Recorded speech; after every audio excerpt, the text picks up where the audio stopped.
Tudo bem, gente? Vamos começar mais uma live. Então, sejam todos muito bem-vindos. Muito obrigado pela presença de vocês, pela interação de sempre. E hoje nós vamos falar sobre constelações familiares e sistêmicas, tá? Essa metodologia que eu tanto gosto, que eu venho estudando já há algum tempo, né? Pela sua eficácia terapêutica, pela sua eficácia social, né? Pelo grande valor social, terapêutico, humano que essa terapia tem e pelas suas revelações, por todos os conhecimentos que ela me trouxe, né? Me agregou como profissional, como pessoal, enfim. Então eu trago essas informações hoje sobre a constelação familiar e sistêmicas, né? Essa abordagem então que vem sendo tão difundida aí nos últimos tempos e que é tão necessária, uma vez que os problemas emocionais, problemas nas famílias em relação a sentimentos, né, em relação a emoções, em relação as relações mesmo das famílias estão cada vez mais presentes. Ontem nós falamos na live sobre as famílias, a inteligência emocional entre pais e filhos, né? A inteligência emocional na educação dos filhos. E hoje nós vamos falar sobre as constelações familiares, que é uma abordagem que visa principalmente estabelecer, reconectar, né, essa relação, reestruturar essa relação tão significativa que são as relações familiares. Então vamos lá. O que são as constelações familiares e sistêmicas, né? Então as constelações familiares e sistêmicas, elas são uma forma de uma abordagem terapêutica, né, que visam aproximar o campo de informações, um campo mórfico que existe de informações e com isso conciliar as pessoas envolvidas nesse campo a partir das informações cedidas por ele, né? Então é uma ferramenta terapêutica, uma espécie de abordagem terapêutica, uma forma de abordagem terapêutica que visa principalmente as conciliações. O que são as conciliações? Ontem eu falei, né, e eu falo sempre, que todas as terapias elas vão direcionar a pessoa, direcionar o indivíduo para a conciliação. Seja a conciliação das partes internas na PNL, seja a conciliação do inconsciente, do consciente, do ego com o self, na terapia junguiana, né, na psicanálise e as conciliações entre as pessoas, entre os sistemas aos quais nós estamos inseridos nas constelações familiares, né? Por isso ela tem esse nome de constelações familiares e sistêmicas. Ela é muito forte atuando nessa conciliação familiar e ela é sistêmica porque ela atua nos diversos sistemas coletivos, né, em todos esses sistemas que se formam onde existe essa coletividade, essa troca de informações, essa troca de comportamentos, essa troca energética entre as pessoas, né? Onde se formam esses sistemas, tem-se também ali uma constelação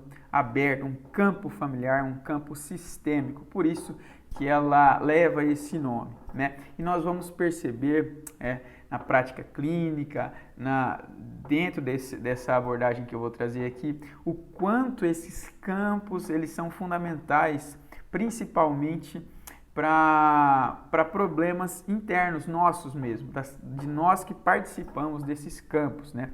O que eu venho trazendo sempre, o que eu sempre observo é que a maioria dos nossos problemas de origem emocional, a maioria dos nossos transtornos, dos nossos traumas, eles têm a sua raiz, a maioria, tá? Não todos, mas eles têm a sua raiz nas famílias, nessa nossa relação principalmente com os nossos pais, né, com os nossos irmãos, e as constelações elas vêm trazendo as informações de que nós recebemos influências transgeracionais, ou seja, de pessoas que já passaram lá atrás da nossa família, que tem conexão com a nossa família, a nossa árvore genealógica, né?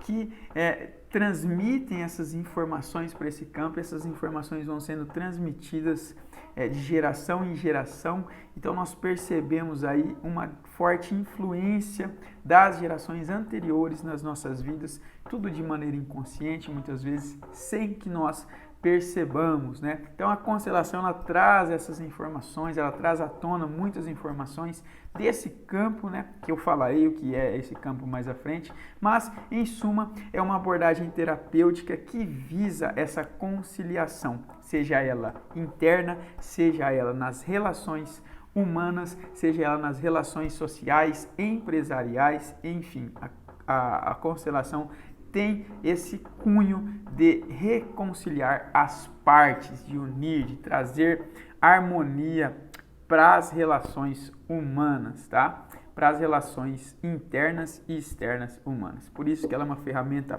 fantástica, principalmente para famílias, como eu falei na live de ontem sobre as famílias. Quem não assistiu, assiste lá, que ficam todas salvas no meu Instagram e no meu Facebook, ok?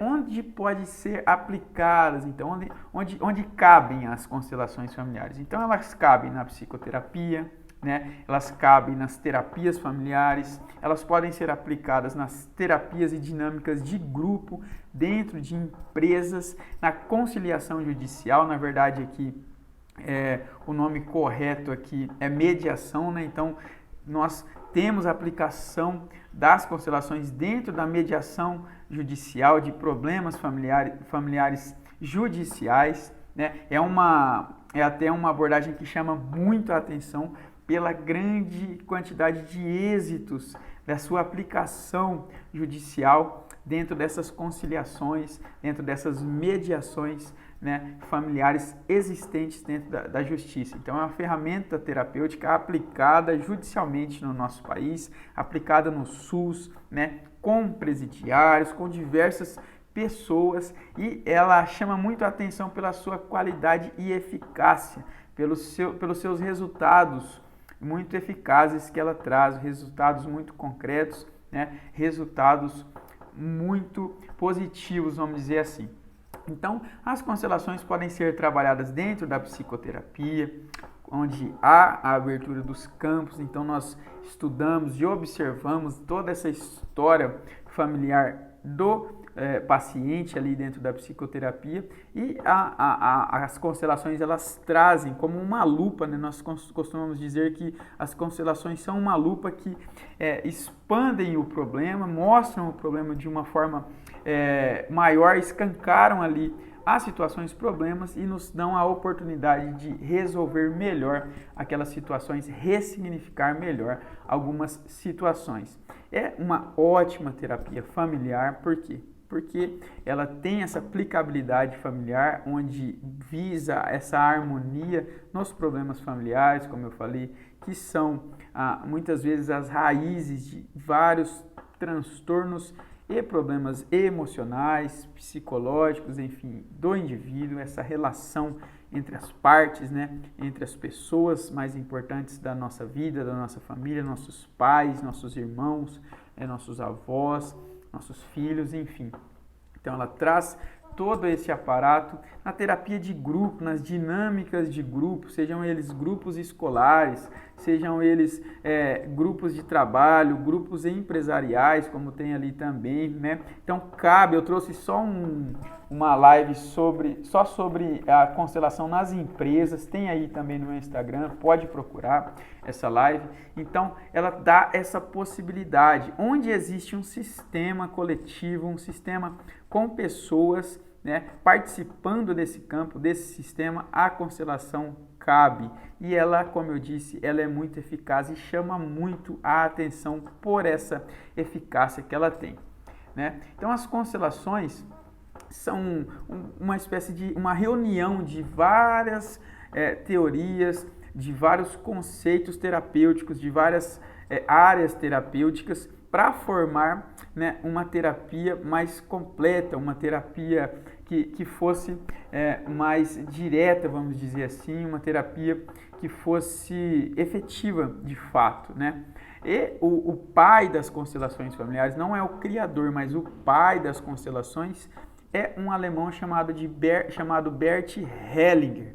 Então, a história do Bert Hellinger é uma história muito bonita, muito interessante. Ele era um alemão que foi para a guerra, né, para a Segunda Guerra Mundial, e ele lutou lá na guerra como soldado e foi capturado pelos Estados Unidos, né? Foi capturado e foi levado aos Estados Unidos.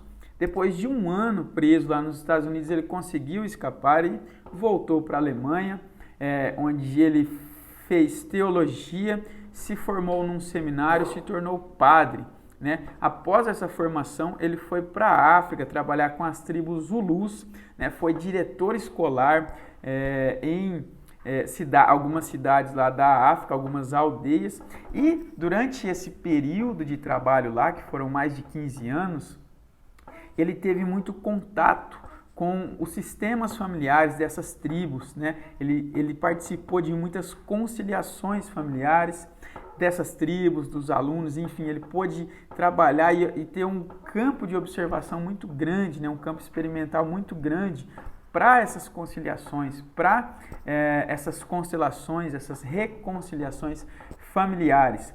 E depois de um tempo trabalhando como padre, trabalhando nessas tribos, ele volta para a Alemanha já excomungado, né, que é a palavra usada para quem... Não sei se é excomungado. Excomungado é para quem, se eu não me engano, é expulso, né, da igreja. Mas ele não foi expulso, ele simplesmente deixou de ser padre. Ele escolheu deixar de ser padre, né, para se tornar um terapeuta. Então ele investe em estudar as diversas teorias terapêuticas, PNL, que é a programação neurolinguística, Gestalt terapia, psicanálise, né, do Freud, enfim, Jung. Então ele estuda todas essas terapias que envolvem principalmente os grupos, né, para formar essa abordagem, para contribuir com essa abordagem familiar, essa abordagem sistêmica que é as constelações. E depois ele e a sua segunda esposa, eles saem pelo mundo divulgando essa abordagem terapêutica, mostrando as constelações ao mundo, mostrando essas conciliações. Tem muitas constelações dele na internet, né? Ele chama a atenção muito por ser um ser extremamente amoroso, mas um terapeuta extremamente focado. Então, de início até a gente estranha a forma com que ele lida com os pacientes, com que ele fala muitas vezes com os pacientes, porque ele era muito direto, ele trazia esse olhar sistêmico para o campo, né, tentando resolver os problemas sistêmicos. Então ele não deixava se levar pelo processo de transferência e contra-transferência, que é uma questão que ele traz muito clara, né? Que ele não deixava se formar esse processo de transferência e contra-transferência entre o paciente, né, e o terapeuta. E com isso ele conseguia dar mais ênfase nas respostas mais diretas, conseguia trazer soluções mais diretas, mais assertivas para as questões. Tem uma constelação muito famosa que ele fez com membros de outros países, em que ele constelou a guerra, a Segunda Guerra Mundial, e ele conseguiu ali, a partir daquela abertura de campo ali, formar uma reconciliação entre a Alemanha e outros países que participaram, países europeus que participaram como rivais na Segunda Guerra Mundial. Sem contar nas inúmeras constelações de empresas. Então o Bert Hellinger, ele é considerado o pai das constelações, escreveu muitos livros, dentre eles As Ordens do Amor, né? Então quando eu falo de família, quando eu falo sobre o amor, sobre essas questões de ordens hierárquicas, eu trago tudo isso das visões do Bert Hellinger, das visões das constelações familiares, que trazem essas visões, né? Que colocam na mesa o amor como um sentimento único, verdadeiro e forte, extremamente forte, o único sentimento que existe, mas o Bert, ele traz a necessidade dessas ordens. Então, o que precede, o que antecede o amor são as ordens. Tem o amor, mas só o amor não basta para que as convivências humanas sejam realizadas de uma forma harmônica, de uma forma assertiva, vamos dizer assim. Esse amor ele precisa ter ordens e ele obedece a essas ordens, ele segue a essas ordens. E é a partir dessas ordens que ele forma, então, esse conceito terapêutico que são as constelações, que é as constelações familiares. E quando eu falo desse campo que se abre, desse sistema, eu quero dizer que todos os grupos que nós formamos, quando nós temos um relacionamento, por exemplo, com outra pessoa, um relacionamento afetivo, quando nós temos a nossa família, nos grupos que nós adentramos na sociedade, nos grupos de trabalho, de emprego, vamos dizer assim, formam-se sistemas, são várias pessoas com grandes almas trabalhando juntas, conectadas, e nós vamos entender esses sistemas que são chamados de campos mórficos, tá? O que são esses campos mórficos, então? O cara que estudou esses campos mórficos é um biólogo chamado de Rupert Sheldrake, tem a fotinho dele lá embaixo lá. E esse biólogo, que é doutor em biologia, né, ele traz o estudo desses campos mórficos, o estudo fenomenológico desses campos mórficos, e ele observa que todos nós, desde os animais até nós, seres humanos, obedecemos a padrões que são superiores a nós, a padrões e a informações que são superiores a nós e que se conectam, que se conversam com as nossas estruturas inconscientes, vindo depois à tona no nosso consciente, né? Muito semelhante ao que o Jung, Carl Gustav Jung, foi o primeiro, vamos dizer assim, a divulgar veementemente essa questão do inconsciente coletivo, por exemplo, né? Que seria o quê? Seria uma estrutura que está no nosso inconsciente, faz comunicação com o inconsciente, mas que é muito mais antiga do que nós, que é muito maior do que as nossas estruturas inconscientes. Ela se conecta, ela se comunica com o nosso inconsciente, mas ela é muito maior, ela envolve uma atmosfera muito maior. É aquilo que Platão chamava de mundo das ideias primordiais, onde tudo já existia, né? Então, esse mundo das ideias primordiais, esse inconsciente coletivo, que essa energia forte, essa energia primordial, essa energia hierárquica, né, que vem muito antes da nossa existência, que já pré-existe ao ser humano, ele antecede o ser humano. Então nós pertencemos a esses campos, né? Nós recebemos informações e trocamos informações com esses campos, como a gente pode ver a ilustração ali embaixo. Então isso são os campos mórficos, que as filosofias como a Ayurveda, as filosofias hinduístas, as filosofias mais antigas já falam, a teosofia já fala muito desses campos mórficos, só que a ciência começa a trazer à tona agora estudos relacionados a essa área, os estudos principalmente daqueles voltados para a mecânica quântica, para a física quântica, que entende tudo como energia, né? Então, as teorias quânticas, elas referem-se às estruturas como estruturas energéticas, né? Estruturas ondulatórias. E nós sabemos que toda onda ela carrega em si energia e informação. Então, esses campos seriam nada mais do que campos energéticos e informativos, campos que detêm informação.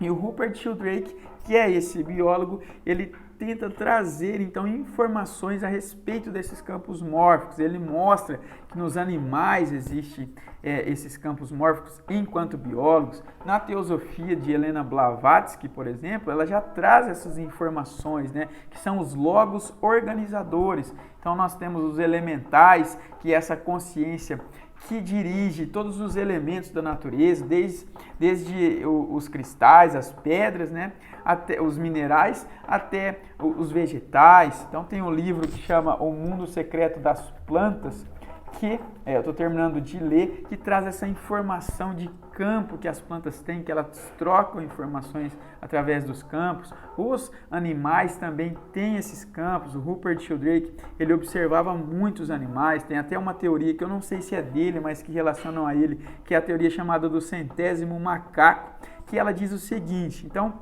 existia ali um grupo de macacos, né, que comiam um tubérculo, que é a batata doce. E um dia um desses macacos resolveu lavar esse tubérculo na água salgada do mar e percebeu que ficava mais saboroso, que ficava mais gostoso comer a batata doce depois que ele lavava ela na água salgada. Então, todos aqueles outros macacos do grupo lá deles começaram a fazer o mesmo movimento de lavar as batatas. O problema, que não é um problema, né, mas começou quando os biólogos observaram que outros macacos de outras localidades que não tinham contato físico nenhum com esses macacos, eles começaram a adotar esses comportamentos até que vários macacos de diversas tribos começaram a aplicar como uma prática comum lavar esse tubérculo na água salgada. Então, eles se atentaram, abriram a sua atenção para essas questões de como que existe essa comunicação inconsciente entre os campos. Nós sabemos, por exemplo, na física quântica, né, que existe a teoria do entrelaçamento quântico. O que significa isso? Que quando um dado elemento, seja ele um elétron, um próton, eles têm uma correlação entre si, eles se comunicam, existe, mesmo com o distanciamento, né, eles continuam trocando essa comunicação. Existe um campo que é um campo enorme que traz essa comunicação entre esses elementos, entre essas partículas, né? E vários estudos, então, foram aplicados com pessoas que tinham essa correlação com namorados, com irmãos, e se separavam essas pessoas a quilômetros de distância, 100 quilômetros de distância, e experiências que faziam com uma pessoa, a outra pessoa respondia lá do outro lado, 100 quilômetros distanciado dessa pessoa, ela respondia de maneira elétrica, né? Então, as atividades elétricas cerebrais, muitas vezes, correspondiam aos estímulos nesse outro indivíduo, abrindo-se aí, então, o olhar para esse campo, para essa correlação, para esse emaranhamento, entrelaçamento quântico. Então, o Rupert Sheldrake, ele estuda esses campos mórficos que são maiores, que estão acima de nós, né? Então, quando se forma uma família, quando se forma um sistema de trabalho, quando se forma um sistema, se forma também um campo. E todas as pessoas que entram nesse sistema pertencem a esse campo, trocam informações com esse campo. E as constelações visam, né, então, a harmonização do campo. Né? Não é necessariamente da pessoa, mas do campo. Então, quando uma pessoa vai fazer uma constelação, é o campo que nós vamos ter como foco. E, consequentemente, como essa pessoa pertence e obedece a esse campo vai gerar também, a harmonização desse campo vai gerar harmonia na vida dessa pessoa, uma vez que ela está conectada internamente com o campo. Ela obedece inconscientemente ao campo, né? Todos nós que fazemos parte de um sistema maior, nós devemos obedecer a esse campo, a esse sistema. É pelo sistema que nós fazemos as coisas. Como eu expliquei na live sobre as constelações no trabalho, as constelações nas empresas, né? Que todos os funcionários da empresa, todos, sem excluir ninguém, são pertencentes ao campo e têm ações primordiais, têm lugar primordial na empresa e precisam estar em harmonia para que toda a empresa flua de uma maneira correta. Se existe um excluído, se existe desarmonia no campo, também os resultados da empresa são prejudicados. Então, é algo metafísico que está acima de nós, que está além. E, graças aos estudos desse grande biólogo, Rupert Sheldrake, isso se torna cada vez mais comum, vamos dizer assim, se torna provável cientificamente, porque a maioria de nós só aceita aquilo que é científico, só aceita aquilo que é provável, né, que é mensurável, que é testável, né? A partir de testes, que é comum às pessoas. Então, nós tendemos a não aceitar aquilo que é metafísico, por exemplo, aquilo que não é científico, não é abordado pelo método tradicional científico, que é o método da comprovação, do teste, até se comprovar. Então, os cientistas que têm essa vertente mais quântica, que têm esse lado mais voltado para a física quântica, eles começam, então, a trazer as teorias à tona, trazer então para o método científico essas teorias. E o Rupert Sheldrake traz a ideia dos campos mórficos ou morfogenéticos, e são esses campos que as constelações se apropriam, né, dessa teoria dos campos para justificar, para expressar então essa relação que existe na terapia, como se abre, como se revelam essas informações quando um paciente vai constelar a sua própria vida, a sua família, né? Nas constelações nós vemos muitas vezes constelações de dores. Se vocês procurarem vídeos do Dr. Mário Cosiner, né, vocês vão ver ele constelando dores físicas. Uma pessoa com dores físicas fez uma constelação, então abriu essa informação da dor e ela faz uma reconciliação com esse causador da dor e automaticamente essa dor some, essa dor se elimina. Ela precisava ser olhada, ser vista, ser aceita, e nós vamos entender tudo isso mais adiante. Mas, para ficar bem claro aqui, nós usamos então esses campos mórficos de informações para realizarmos as constelações. Como eu disse já, então, os campos mórficos nas constelações são isso, são esses campos de informação, seja ele familiar, seja ele social, seja ele empresarial, enfim, nós usamos as informações desses campos para entender os problemas do constelado, do paciente que está se constelando, e para entender, para buscar a solução para aquele sistema, para a vida daquele paciente a partir do sistema, tá? E, como eu disse, né, o Bert Hellinger, então, ele estabelece as ordens do amor, tá? Toda a constelação se baseia, se direciona por essas ordens, né, que são aplicadas na terapia, mas que servem para a nossa vida de uma maneira geral. Todo aquele que ama, todo aquele que tem uma família, que ama a sua família, que ama as pessoas, precisa entender essas ordens do amor, precisa entender que o amor tem ordens, e ao obedecermos essas ordens, ao nos colocarmos sob essas ordens, que são leis universais, é como a gravidade. Então, né? Então a gente fala, a gravidade não existe, vou saltar de um prédio de 100 andares e não vou morrer porque a gravidade não existe. Não, nós estamos abaixo da gravidade, né? A gravidade já existia antes de nós existirmos. Então, o amor já existia antes de nós existirmos. Nós somos frutos do amor. E o amor já tinha ordens, né? Ele tinha essa hierarquia de ordens e nós obedecemos a essas ordens do amor. Que ordens são essas? Então, é a ordem do equilíbrio, do pertencimento e a ordem da hierarquia ou ordem mesmo. Essas são as 3 leis ou ordens do amor. Deixa eu beber o meu chazinho aqui de capim-limão no meu copo novo que eu ganhei hoje, ó, de presente de Dia dos Namorados antecipado. Chazinho de capim-limão, uma delícia. Recomendo, principalmente antes de dormir. É um calmante natural muito bom, auxilia muito na digestão, né? Quero falar um dia sobre chás também, sobre esse poder das plantas, quando eu falar sobre as plantas, quando eu terminar de ler o meu livro, enfim, mas vamos voltar aqui.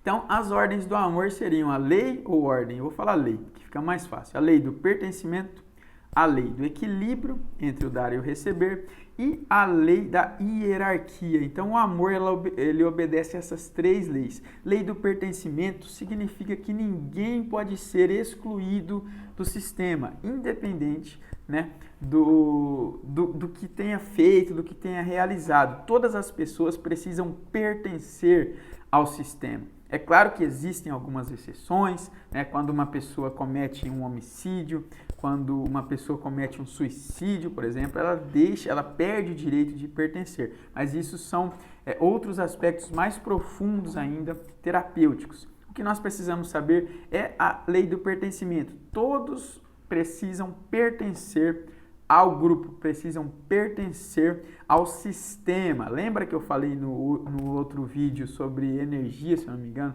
sobre as constelações nas empresas, que o Mário Sérgio Cortella, o professor Mário Sérgio Cortella, ele fala que quando ele era ministro da Educação em São Paulo, né? Ele ia lá, desde lá da mulher que fazia o café, né? Ele apresentava essa mulher para todas as pessoas do sistema, ele levava ela para conhecer toda a rede educacional de São Paulo, mostrava para ela, apresentava ela para as outras pessoas, para mostrar a importância que ela tinha. O simples café, que na visão de algumas pessoas pode ser simples, mas o quanto a função dela era importante para movimentar todo um sistema educacional, o quanto ela era importante, para ela perceber a importância, né, de toda uma rede que ela fazia parte. Isso é um exemplo muito claro da lei do pertencimento. Todas as pessoas pertencem e devem pertencer. Então, em uma família, quando alguém é excluído, todo o sistema se desestrutura. E a gente vai ver que quando tem alguém excluído lá no passado, lá da nossa família, esse sistema que visa sempre a harmonia, que visa sempre o equilíbrio, o sistema ele obedece todo o sistema universal. Então, nosso corpo, por exemplo, que obedece o sistema universal, o que a gente visa? Sempre o equilíbrio. A nossa homeostase, que é o estabelecimento do equilíbrio orgânico, né? Ela trabalha para quê? Estabelecer o equilíbrio, né? Então, tudo que faz parte do universo, ele se estabelece no equilíbrio, ele visa esse equilíbrio. E pertencer, não excluir ninguém, faz parte, né, desse equilíbrio também. Mas a lei do pertencimento, né, ela coloca que todas as pessoas precisam pertencer. Se uma pessoa é excluída, provavelmente lá na frente, esse campo vai trazer de novo essa informação, alguma pessoa, algum neto, algum bisneto vai absorver essa energia, essa informação do campo e vai se tornar revoltado muitas vezes, ao se constelar observa isso, para que seja observada aquela questão, para que seja observada aquela pessoa que foi excluída lá no passado. Então, as constelações nos revelam muitas vezes isso, a pessoa é aquela ovelha negra, aquela pessoa revoltada, e ao se abrir os campos da constelação, então, vem-se à tona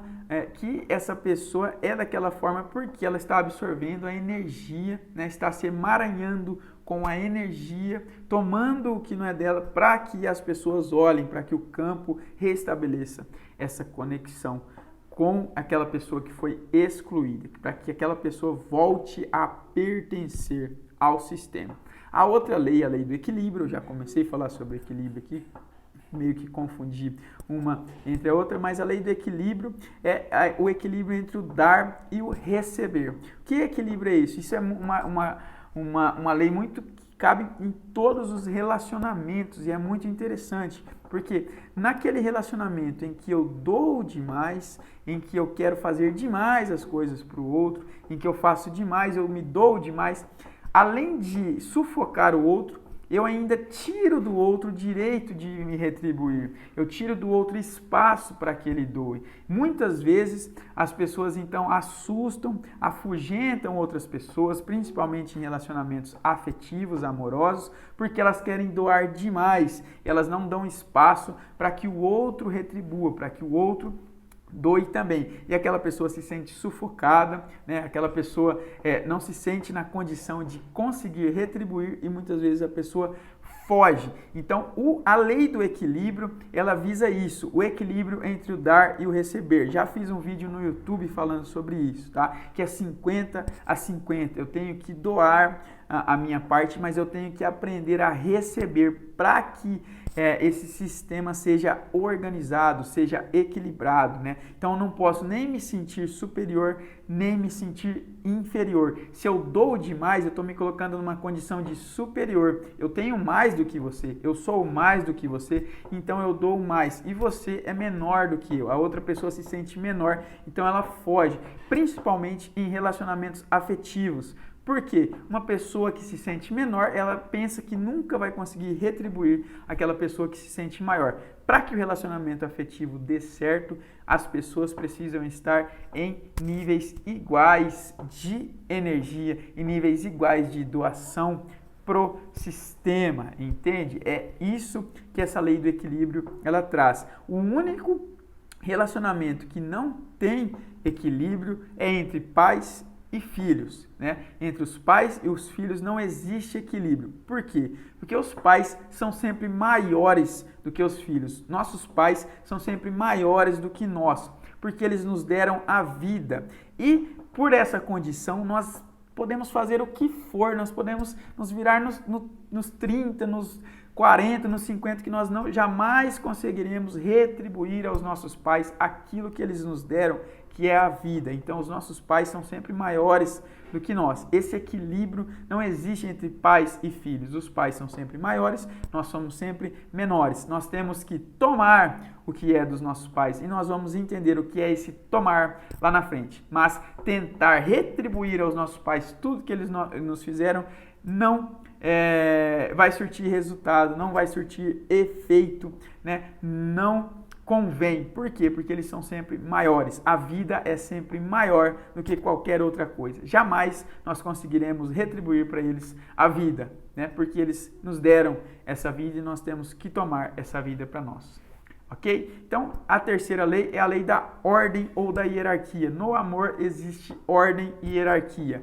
E o que essa ordem quer dizer? Que aquele que vem primeiro, ele antecede o que vem depois. Ele precede o que vem depois. E nós vamos entender isso também mais à frente, onde aqueles que vêm primeiro, eles têm precedência. Então, os irmãos mais velhos têm precedência no sistema em relação aos irmãos mais novos. Os pais têm precedência em relação aos filhos, os avós têm precedência em relação aos pais e aos filhos e aos netos, enfim.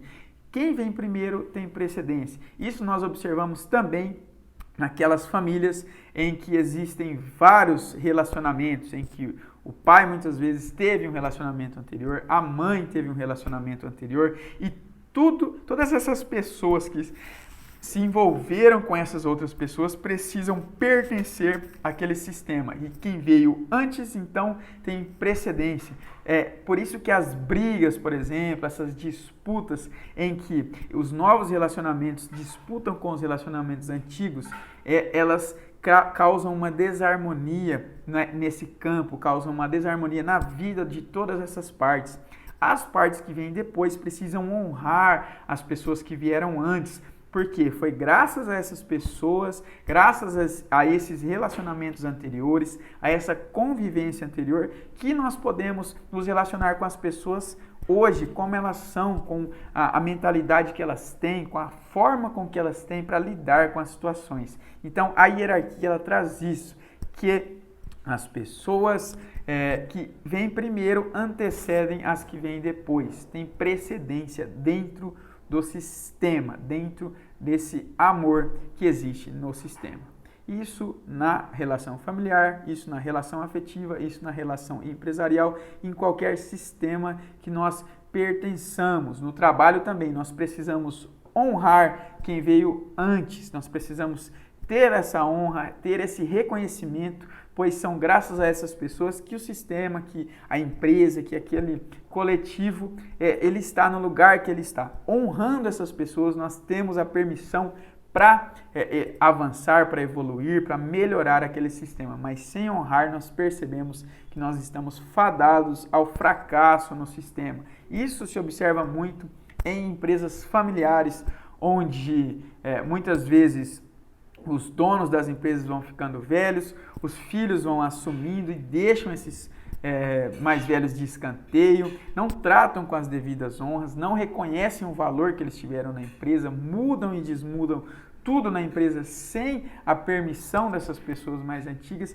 e então a empresa começa a entrar em colapso. Por quê? Porque o sistema foi abalado e jamais alguém consegue resistir à força do sistema, né? Então, foi quebrada alguma dessas ordens, seja do pertencimento, seja do equilíbrio, seja da hierarquia. O sistema também é abalado e ninguém consegue vencer, ninguém consegue resistir a essa força do sistema, essa força sistêmica, ok? Essas são as 3 leis, as 3 ordens do amor, então, das constelações familiares.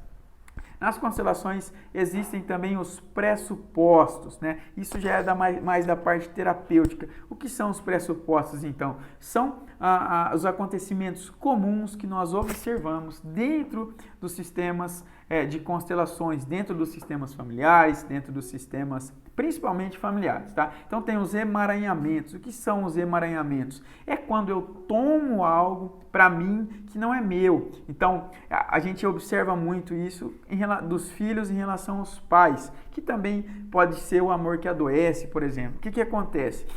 Então, os filhos veem os pais tendo dificuldades, seja ela nos relacionamentos, né, entre o pai e a mãe, seja ela dificuldades financeiras, enfim, qualquer dor que os pais sintam, os filhos estão conectados, completamente conectados com esses pais, eles se emaranham, eles absorvem um pouco dessa dor por amor, por isso que é o amor que adoece. Por amor, para ajudar esses pais, eles carregam um pouco desse fardo para que os pais dividam esse fardo com eles. Muitas vezes um fardo que não pertence a esses filhos. Por exemplo, o fardo de relacionamento entre o pai e a mãe. Para que ele busque a harmonia, porque os filhos, quando crianças, só são amor, eles vivem o amor, eles emanam amor. Então eles absorvem tudo através do amor. E por amor, muitas vezes, eles carregam dores dos pais, carregam problemas desses pais.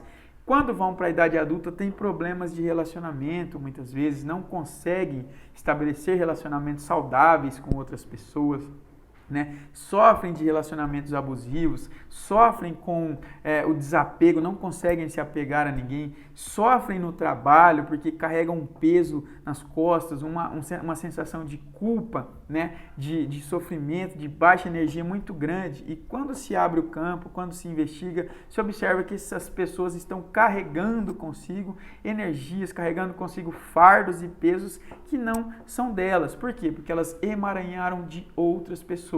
Isso quando o campo não resolve trazer informações de um tio que foi excluído, de um bisavô que foi excluído, que cometeu suicídio, enfim, tem vários aspectos que podem resultar em emaranhamentos, que podem resultar no amor que adoece. E o que se faz então nas constelações é devolver aos devidos donos aquilo que lhes pertence e tomar o que nos pertence enquanto filhos, enquanto membros daquele grupo. Então, se eu estou carregando problemas de relacionamento dos meus pais, eu devolvo para os meus pais. Eu não sou pai dos meus pais. O Wendel Carvalho, que é um treinador de pessoas muito conhecido, ele coloca sempre essas ideias das constelações e muitas vezes ele é mal interpretado, não é compreendido, as pessoas não aceitam essas ordens. Quando ele coloca, vocês não são pais dos seus pais, vocês são filhos, vocês precisam se colocar na condição de filhos,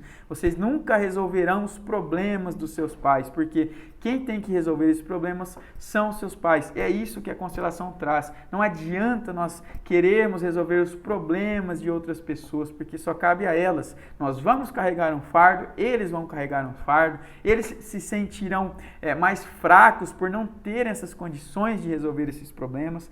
Quando a gente tenta resolver um problema dos nossos pais, por exemplo, nós estamos colocando na condição de maiores do que ele. E lembra que eu disse que os nossos pais serão sempre maiores do que nós sempre seremos menores do que os nossos pais.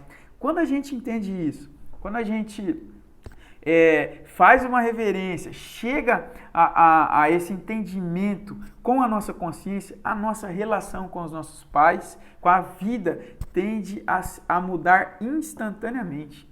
No momento que nós temos esse entendimento, essa concepção.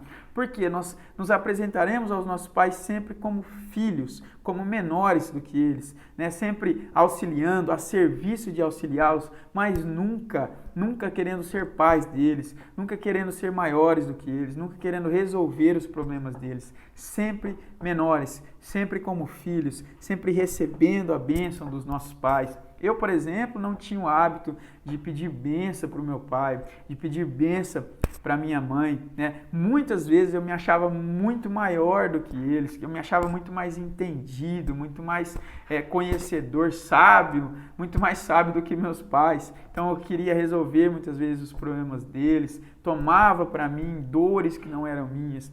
E de uns tempos para cá, depois da constelação, eu comecei a perceber a grandeza desses meus pais, a grandeza que eles têm por me darem a vida, né? Então eu comecei a fazer reverências, eu comecei a me dobrar os meus joelhos, me colocar na minha condição de menor do que eles, pedir a bênção deles, pois só com a bênção dos nossos pais, tomando o que é deles, é que nós teremos sucesso na vida. E o que é sucesso? É a capacidade de realizações, de nos realizarmos, sejam elas quais realizações forem. Então, só a partir desse momento é que nós temos essa clareza, essa força para ir para a vida. Tá? Então, os emaranhamentos são isso: tomar, carregar conosco o que não nos pertence por amor. Tem um amor que adoece, que é esse, então tem um amor que cura também. O que é o amor que cura? É esse amor que entrega para o outro a capacidade de resolução,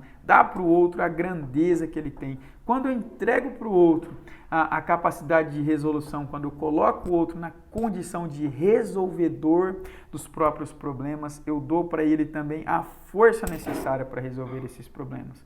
Quando eu vejo que o outro tem a própria vara para pescar, né, eu dou para ele as condições necessárias para que ele pesque o próprio peixe. E isso é fantástico, é um movimento que vem de dentro, que acontece dentro, é um fortalecimento interno que vem de dentro para fora. E quando isso se emana, tende a tornar o outro muito mais forte e tende a me tornar mais forte, pois eu tenho mais capacidade psíquica para olhar para os meus problemas, para minha vida, para olhar para as decisões que eu preciso tomar. Eu me sinto mais empoderado, eu me sinto mais protagonista da própria história, eu assumo o controle daquilo que me cabe. Então, esse é o amor que cura, e nós observamos muito isso também nas constelações, na terapia, quando tem essa aceitação, quando tem essa entrega, essa harmonização, quando tem esse dobramento de joelho, quando eu dobro os meus joelhos, faço reverência aos meus pais, né? Então, irmãos que têm uma conexão muito forte, muitas vezes um quer resolver o problema do outro, né? E eu tiro do meu irmão, quando eu quero resolver os problemas dele, eu tiro dele a força necessária para a resolução desses problemas. Por isso, nós temos que estar sempre atentos às ordens, o equilíbrio, né? As ordens do amor, a hierarquia, o pertencimento, entende? Então, essas ordens que geram esses pressupostos, né? E geram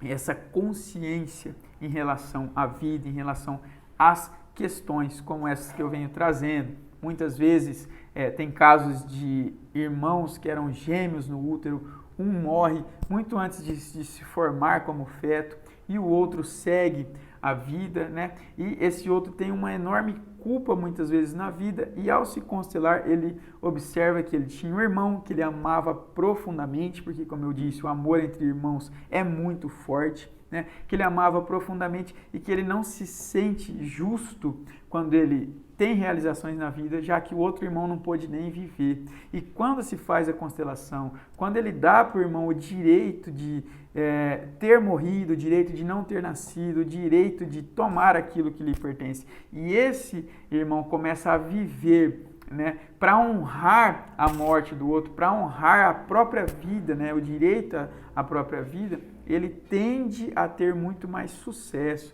ele tende a ter muito mais projeção, né, na vida de uma maneira geral. Então, tenho o pressuposto do olhar, que é isso que é, quando se abre o campo, nós precisamos olhar para esse problema, muitas vezes olhar para isso que nós estamos tomando, se emaranhando, para esse amor que nós estamos nos emaranhando, para essa energia. Então, o olhar é isso, nós precisamos olhar. Muitas vezes a dor, ela chama a nossa atenção para que nós olhemos para o problema. A dor, então, é um sinalizador. Quando algo está sinalizando, é para que nós olhemos, prestemos atenção no problema. E o olhar é isso. Para quem nós estamos olhando? Nós estamos olhando para os nossos pais como eles são?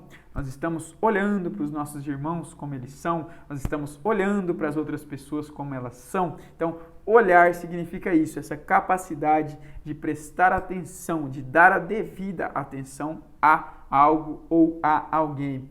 O tomar é quando eu tomo, como eu disse, aquilo que me pertence. Eu tomo dos meus pais aquilo que eles me deram, que é a vida, né? Que é a educação, que é a forma com que eles me criaram, a forma com que eles enxergaram que era o melhor para a minha realidade. E quando eu tomo, eu faço uma reverência, eu aceito aquilo que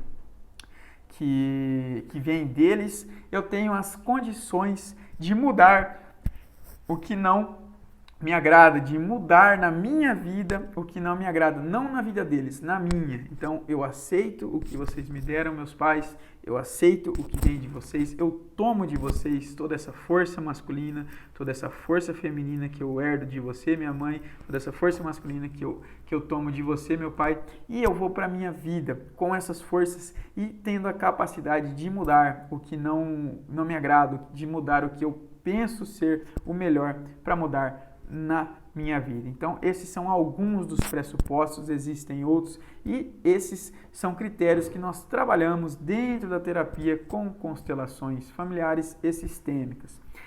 Bert Hellinger traz também as leis da ajuda, e isso serve para nós, isso serve para terapeutas, isso serve para profissionais de saúde, isso serve para as pessoas no dia a dia. Nós estamos em constante troca e relação, nós ajudamos e estamos sendo ajudados o tempo inteiro. É um equilíbrio, né, social. Então nós temos essa correlação. E para que se queira ajudar alguém efetivamente, é preciso que se estabeleçam ordens, que se entenda essas ordens da ajuda, que são 5 ordens que o Bert Hellinger traz. Antes de falar sobre as ordens da ajuda, né, eu vou contar uma historinha, que é uma historinha muito contada dentro do meio terapêutico, mas para ilustrar aqui, elucida um pouquinho dessas ordens da ajuda. Deixa eu tomar meu chazinho antes, né? Chazinho de capim e limão, canela, que a Denise fez pra gente, para auxiliar na digestão, é um excelente calmante, um excelente relaxante muscular, para dormir, enfim, é muito bom. Nesse copinho novo que eu ganhei aqui, ó, de Dia dos Namorados, ó, sonhos, deixa eu ver, antecedem as conquistas, ó que bonito, top, né? Vamos lá, então, como diz o Dr. Mário Cosiner, né, era uma vez e não era uma vez, ele sempre começa as histórias assim, então era uma vez uma borboleta e um biólogo. E esse biólogo que observava a vida das lagartas e a vida das borboletas, resolveu prestar mais atenção em uma borboleta. Essa borboleta, que era uma lagarta e havia entrado em um casulo, ela estava prestes a emergir, né, a sair desse casulo. E esse biólogo resolveu observar esse comportamento de saída dessa borboleta. E essa borboleta começou a romper aquele casulo, começou a rachar, a rasgar aquela película que a recobria, que a colocava, que a condicionava ela naquele casulo, né? E com as suas asas começava a fazer força, a se retorcer para com a sua força romper aquele casulo então. E o biólogo ficou observando aquilo com muita curiosidade e muita atenção. E a borboleta fazia muita força, mas muita força, para tentar romper aquele casulo. E mexia suas asas, e tentava bater, tentava se virar, e aquele casulo demorava para se romper. E o biólogo foi ficando impaciente, foi observando a dor daquela borboleta, foi se empatizando pela borboleta, sentindo aquela dor, né? Foi fazendo o processo que eu chamo de transferência contra transferência, e a borboleta fazia força, e o biólogo começou a doer, ficar muito dolorido por dentro, pelas dores que ele observava naquela borboleta. Então ele resolveu ajudar, pegou um estilete, foi lá, cortou aquele casulo e abriu para que a borboleta saísse voando. Quando ele abriu aquele casulo, que a borboleta pôde bater asas, ela deu 2 batidas nas asas e caiu no chão. Nessa queda, ela quebrou as asas e morreu, né? O que essa história tão bonita, o que essa história ela resolve nos trazer de informação? Que muitas vezes tentando ajudar as pessoas, pensando que nós estamos ajudando as pessoas, nós estamos muitas vezes prejudicando, nós estamos evitando que essas pessoas tenham um crescimento próprio, inibindo essas pessoas de adquirirem aquilo que elas precisam para crescer e evoluir. Depois, ao estudar o comportamento das borboletas, né, ao pesquisar, esse biólogo descobriu, então, que todo aquele movimento que ele fazia, que as borboletas fazem com as asas, toda aquela força para ir romper aquele casulo, serve de musculação, de fortalecimento para as asas. E quando ela finalmente rompe aquele casulo, as asas estão fortalecidas a tal ponto que ela é capaz de lançar voos, então, e tomar a sua vida como borboleta. Nós precisamos olhar para as pessoas como essas lagartas que visam virar borboletas. Nós somos essas lagartas que, muitas vezes, dentro dos nossos casulos, fazemos esses movimentos para buscar essa nossa evolução, esse nosso crescimento pessoal. E todas as pessoas têm um ritmo próprio, cada pessoa tem a própria evolução e muitas vezes aquilo que nós olhamos momentaneamente como problemas, na verdade, são aprendizados. Aquelas pessoas podem estar passando por aquilo para que elas possam evoluir, para que elas possam crescer, para que de alguma forma a consciência delas se torne uma consciência mais forte e mais evoluída. Nós precisamos abrir as nossas consciências para essa visão, que é uma visão muito mais sistêmica, muito mais ampliada da realidade. Quando eu digo que a nossa missão aqui é evoluir, cada um de nós tem que evoluir a si, evoluir a própria consciência. É disso que eu estou falando. Nós precisamos ter essa noção da totalidade, do post-mortem, né, do que vem depois, do que existe no pós essa vida aqui, no pós essa existência aqui. Eu quero trazer informações acerca disso, que é uma área que eu estudo bastante também, para que a gente tenha esse entendimento de evolução. O que é evoluir? É sermos cada dia mais pessoas melhores, mas as situações é que nos fortalecem, são as situações que nos evoluem, a capacidade de aprender com as adversidades e com as situações que vão nos evoluir, que vão fortalecer as nossas asas, que vão nos servir de musculação para as asas, para que nós voemos como a borboleta que fortalece as suas asas, rompendo o seu casulo. Ok? Isso serve também para os pais que super protegem os filhos, né? E não deixam esses filhos criar essa força, né? Essa musculatura nas suas asas para bater voos. E quando esses filhos vão voar, as suas asas estão tão enfraquecidas, eles estão tão acostumados a serem carregados que eles caem, que eles não conseguem muitas vezes alçar voos altos na vida. Então, as leis da ajuda, elas colocam isso, trazem essas informações, que existem leis, inclusive, para que nós ajudemos alguém, não é ajudando de qualquer jeito. Muitas vezes, quando nós estamos pensando que estamos ajudando, nós podemos estar prejudicando essas pessoas, tá? Que é a lei do dar apenas o que se tem, então nós temos que dar apenas o que nós temos, não podemos dar nem mais nem menos do que temos, apenas o que temos. Não forçar ajuda, as pessoas sabem ou nos pedem ajuda quando elas precisam, muitas vezes nós queremos forçar